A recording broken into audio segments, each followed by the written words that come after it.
ملک بھر میں سیلاب نے تباہی مچا دی، کوئی بے گھر ہوا تو کوئی فاقوں پر آ گیا۔ ریلوے ٹریک سیلاب میں ڈوبا تو ٹرینیں چلنا بھی بند ہو گئیں، ریل کا پہیہ رکا تو قلیوں کے گھروں میں فاقے ہونے لگے۔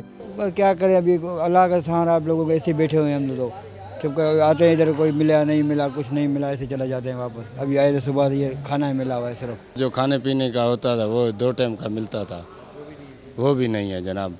آج منگوایا کچھ، وہ بھی ہمارے کو ایسے سمجھو صرف روٹی ملی ہے، 2-4 روٹیاں ہیں، 1 سالن ہے، اس میں بچوں کے لیے لے جا رہے ہیں۔ اسٹیشنوں پر یومیہ اجرت و کمیشن پر کام کرنے والوں کا حال بھی قلیوں سے مختلف نہیں۔ ریلوے سے وابستہ یومیہ اجرتی محنت کشوں نے حکومت سے درد مندانہ اپیل کی ہے کہ ریلوے ٹریک کو جلد از جلد بحال کرایا جائے تاکہ ان کے گھروں میں چولہے جلیں اور فاقے کشی کا خاتمہ ہو۔ کیمرامین قاسم خان کے ساتھ عمران حفیظ، ڈان نیوز کراچی۔